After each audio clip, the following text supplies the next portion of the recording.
और फतेहपुर से इस वक्त बड़ी खबर आ रही है, जहां पर ट्रिपल मर्डर के आरोपी की बेटी के घर बुलडोजर एक्शन। आरोपी की बेटी के प्रॉपर्टी पर इस वक्त बुलडोजर एक्शन चलाया जा रहा है। अवैध निर्माण को बुलडोजर से गिराया गया है। 2 आरोपी एनकाउंटर में गिरफ्तार किए गए हैं। कल एक ही परिवार के 3 लोगों की हत्या कर दी गई थी और आज अब देखिए इसी को लेकर एक बड़ी कार्रवाई की जा रही है। ट्रिपल मर्डर के आरोपी की बेटी के घर पर बुलडोजर एक्शन हुआ है। बातचीत करने के लिए धारा सिंह इस वक्त हमारे साथ जुड़ गए हैं। धारा, कल जिस तरह से ट्रिपल मर्डर की बात सामने आई, आरोपी को पकड़ा गया और अब एक बड़ी कार्रवाई बुलडोजर के जरिए।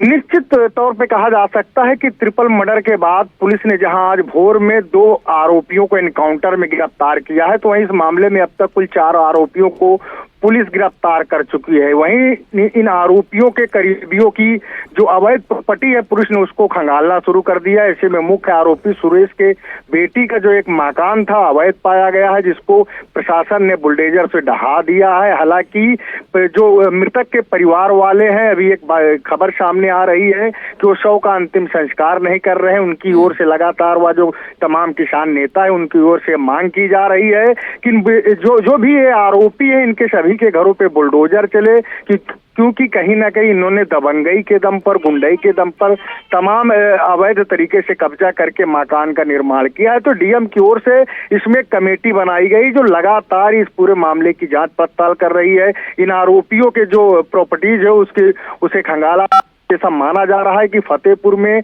अगले 24 घंटे में इन आरोपियों के खिलाफ एक बड़ी कार्रवाई हो सकती है। इसके लिए पुलिस की 8 टीमें बनाई गई, जिसमें राजस्व विभाग के अधिकारी, यहाँ न्यायिक एडीएम, जो अन्य मजिस्ट्रेट है, तहसीलदार है, नायब तहसीलदार, उनको लगाया गया है। तभी पुलिस के सामने बड़ी चुनौती की किसी भी प्रकार ये जो तीनों शव उनका परिजन अंतिम संस्कार कर दे, तो इसके लिए स्वयं वहाँ प्रयागराज जोन के एडीजी भानु भास्कर मौके पे मौजूद है, आईजी प्रेम गौतम मौजूद है। इसके अलावा एसपी जो अन्य अधिकारी है, डीएम है, मौके पे मौजूद है। परिजनों से लगातार बातचीत की जा रही है। लेकिन एक तरफ जहां इस घटना के बाद से लोगों में जिस प्रकार से रोष था, तो कहीं ना कहीं भोर से ही पुलिस की एक बड़ी कार्रवाई देखने को मिली है।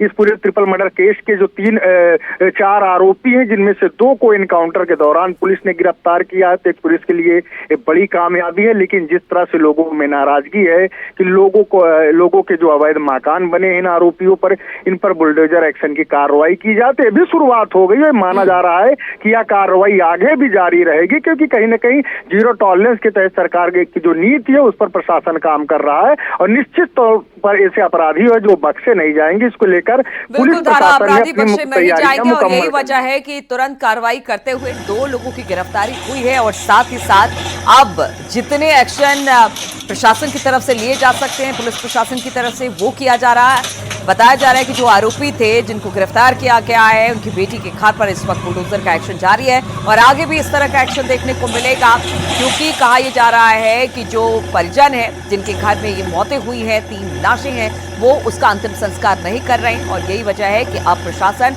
लगातार इस मामले की छानबीन कर रहा है, गिरफ्तारी कर रहा है और कार्रवाई कर रहा है। बहुत बहुत शुक्रिया धारा, आपका जानकारी देने के लिए।